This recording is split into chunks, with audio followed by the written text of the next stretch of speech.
అతి త్వరలోనే సార్వత్రిక ఎన్నికల కోసం నగారా మోగబోతుందా?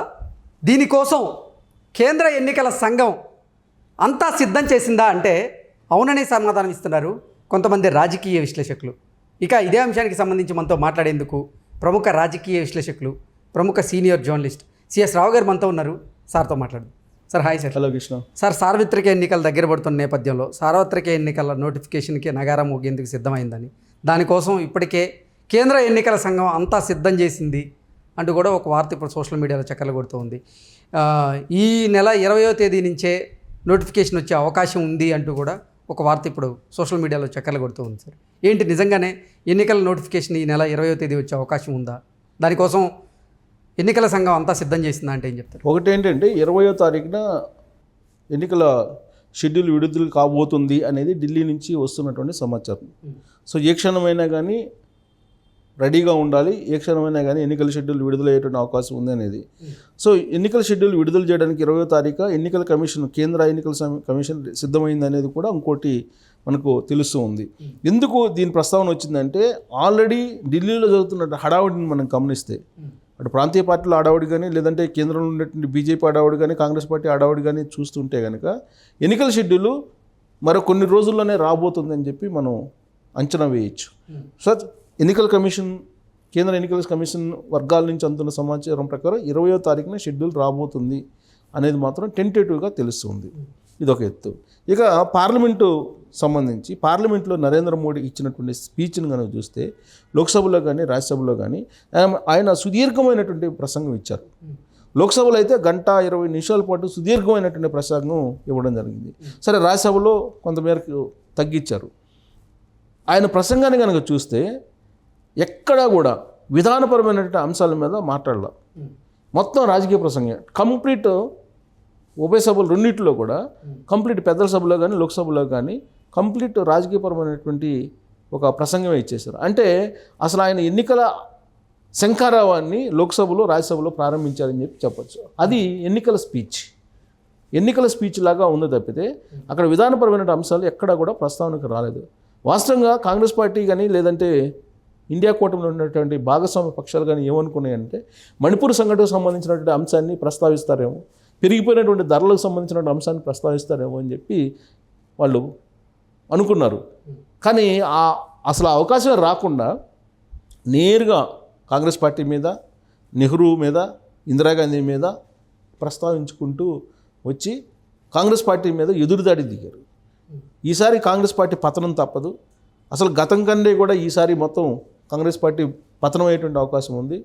రాహుల్ గాంధీ స్టార్టప్ కాదు, ఆయన స్టార్ట్ అని చెప్పి సెటైర్లు వేస్తూ ఈ విధమైనటువంటి మొత్తం ప్రసంగాన్ని కనుక చూస్తే ఎన్నికల శంఖారావాన్ని ఆయన పూరించారు. కాబట్టి ఈయన కేంద్ర ఎన్నికల సంఘం కూడా ఏ క్షణమైనా కానీ ఎన్నికల షెడ్యూల్ ఇవ్వడానికి సిద్ధమైందని చెప్పి మనం అనుకోవడానికి అవకాశం ఉండేలా ఆయన స్పీచ్ ఉంది. ఇది ఒక ఎత్తు.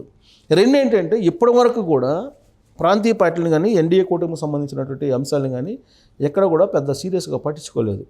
అంతా కూడా దాదాపు నెల పాటు మొత్తం అయోధ్య రామ ప్రాణప్రతిష్ఠకు సంబంధించినటువంటి అంశం చుట్టూనే మొత్తం తిప్పారు. ఒక మూడ్లోకి తీసుకెళ్ళిపోయారు పబ్లిక్ని. బీజేపీ చాలా వ్యూహాత్మకంగా మొత్తం అయోధ్య రాముడి వైపు తిప్పేశారు. ఈ అయోధ్య రాముడికి సంబంధించినటువంటి ఈ మొత్తం వ్యవహారం పబ్లిక్ మైండ్ నుంచి వెళ్లకుండా ఇమీడియట్గా ఎన్నికలకు వెళ్ళాలి అనేటువంటి ఒక ఆలోచన బీజేపీ చేస్తుంది. సో హిందూ పోలరైజేషన్ అనేది భారీగా చేయాలి ఈసారి అనేటువంటి ఒక ఆలోచన భారీగా చేస్తున్నాము. హిందూ పోలరైజేషన్ జరిగింది అయోధ్య రాముడి ప్రాణప్రతిష్ఠ ద్వారా అనేది బాగా విశ్వసిస్తుంది బీజేపీ. అందుకే టార్గెట్ 400 అంటూ లోక్సభ రాజ్యసభ వేదికగా ఆయన పదే పదే టార్గెట్ 400 అని చెప్పి వినిపించడం జరిగింది. 370 కేవలం బీజేపీకి వస్తాయని చెప్పి చెప్పారు. లాస్ట్ ఎలక్షన్లో 303 వచ్చింది, కానీ ఈసారి అది 370 వస్తాయని చెప్పి ఆయన చెప్తున్నారు. అంటే మొత్తం ఉత్తర భారతదేశం మొత్తం కంప్లీట్ స్వీప్ చేస్తుంది. దక్షిణ భారతదేశంలో కూడా ఎంతో కొంత మనం కొన్ని సీట్లు సంపాదించుకోవాలనేటువంటి ఉద్దేశంతో ఆల్ ఆఫ్ సడన్గా ఇప్పుడు ఎన్డీఏలో భాగస్వామ్య పక్షాలుగా బలమైనటువంటి ప్రాంతీయ పార్టీలను చేర్చుకునేటువంటి కార్యక్రమానికి శ్రీకారం చుట్టింది. దాంట్లో భాగంగా నితీష్ కుమార్ బీహార్ ఫస్ట్ ఆయన్ని ఇండియాలో భాగస్వామ్యం చేసింది. రీసెంట్గానే ఆయన నరేంద్ర మోడీని కలవడం జరిగింది. ఇక నా ఎన్డీఏ కూటమిని వదిలిపెట్టి వెళ్ళను ఈ జీవితంలో అని చెప్పి ఆయన మొట్టమొదటిసారిగా నితీష్ కుమార్ ఒక స్టేట్మెంట్ ఇవ్వడం జరిగింది. ఇప్పటివరకు ఆయన అనేక సందర్భాల్లో ఎన్డీఏ కూటమికి, అటు యూపీఏ కూటమికి, ఇటు ఇండియా కూటమికి చాలాసార్లు ఆయన మారాడు అనే సంగతి అందరికీ తెలుసు. మనం నితీష్ కుమార్ కానీ ఫల్టీ నితీష్ అనే ఏదో అంటారు, ఆయన నిక్ నేమ్ ఫల్టీ నితీష్ కుమార్ అని, ఫల్టీ కుమార్ అని అంటారు నిక్ నేమ్ తోటి. ఇప్పుడు ఫల్టీ కుమార్గా మారిపోయారు. ఆయన 5 సార్లు సీఎంగా చేశారు, రకరకాల ఫిరాయింపులు చేస్తూ ఆయన. సో ఇక నుంచి అలా ఉండదని చెప్పి ఒక స్టేట్మెంట్ ఇచ్చారు. ఈ స్టేట్మెంట్ ఇచ్చినటువంటి వెంటనే కొన్ని గంటల వ్యవధిలోనే చంద్రబాబు నాయుడుకి ఫోన్ వచ్చింది, అమిత్ షా నుంచి, అలాగే నడ్డా నుంచి. ఎందుకు వచ్చింది అని మీరు ఒకసారి కనుక రివీల్ చేసుకుంటే, అక్కడ నితీష్ కుమార్కి చంద్రబాబు నాయుడుకి ఒక బంధం బలంగా ఉంది. ఎందుకుంది? గతంలో ఎన్డీఏలో సుదీర్ఘకాలం పాటు పనిచేసినటువంటి వాళ్ళు, ఒకళ్ళు కన్వీనర్గా చేశారు, ఇంకోటి చైర్మన్గా కూడా చేశారు. సో కన్వీనర్గా చంద్రబాబు నాయుడు చేశారు. ఆ రోజు నుంచి కూడా వీళ్ళిద్దరికి బలమైనటువంటి సంబంధాలు ఉన్నాయి. అటు నుంచి నరుక్కొని వచ్చి చంద్రబాబు నాయుడిని ఢిల్లీలో ప్రవేశపెట్టారు.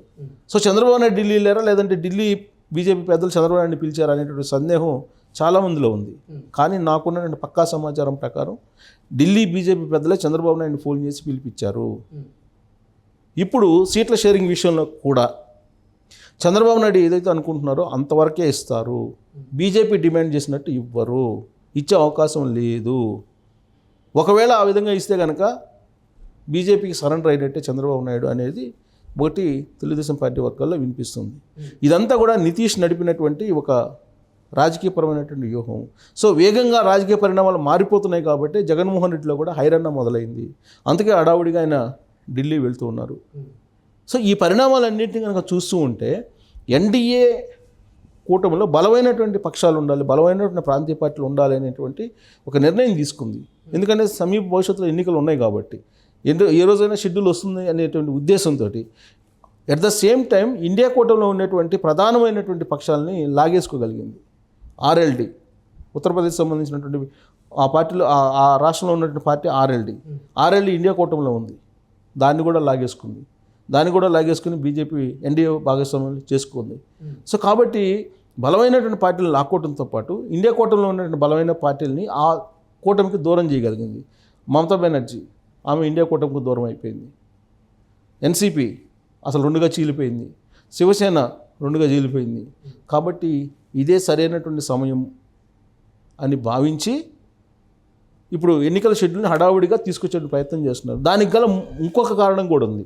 ప్రధానమైనటువంటి కారణం ఏంటంటే, ఆల్రెడీ సౌత్ ఇండియాకి అన్యాయం జరుగుతుందని చెప్పి కర్ణాటక సీఎం సిద్ధరామయ్య ఢిల్లీ వెళ్ళి జంతర్ మంతర్ దగ్గర నిన్నంతా పెద్ద ఎత్తున ముఖ్యమంత్రి, మంత్రులు, ఎమ్మెల్యేలు అందరూ కలిసి అక్కడ ధర్నా చేసి సౌత్ ఇండియాకి అన్యాయం జరుగుతుంది అనేటువంటి యాంగిల్లో వాళ్ళు పెద్ద ఎత్తున ధర్నా చేశారు. వెంటనే మరుసటి రోజే ఇప్పుడు పినరయ్ విజయన్ వెళ్ళారు. పినరయ్ విజయన్ అక్కడ ధర్నా చేపడుతున్నారు. పినరయ్ విజయన్ కేరళ ముఖ్యమంత్రి, ఆయన ధర్నా చేపడుతున్నారు. రేపు మాపు తమిళనాడు ముఖ్యమంత్రి స్టాలిన్ కూడా అదే బాట పట్టేటువంటి అవకాశం ఉంది.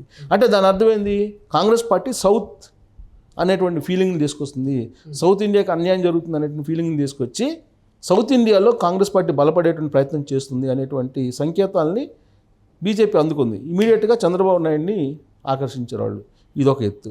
రెండు, ఈ సౌత్ అనే ఫీలింగు బలపడకుండా ఇమీడియట్గా షెడ్యూల్ రావాలి, ఎన్నికలకు వెళ్ళిపోవాలి. లేదంటే సౌత్ అనేటువంటి ప్రాంతీయవాదం బలపడితే కాంగ్రెస్ పార్టీ సౌత్లో మొత్తం ఎక్కువ సీట్లు సంపాదించుకోగలుగుతుంది. నార్త్లో ఒకవేళ మనం సంపాదించుకున్న సౌత్లో వాళ్ళు బలపడేటువంటి అవకాశం ఉంది. కాబట్టి మనం అనుకున్నటువంటి 400 టార్గెట్ రీచ్ కావాలంటే ఇమీడియట్గా షెడ్యూల్ ఇవ్వాలి అనేటువంటి యాంగిల్కి బీజేపీ వచ్చేసింది.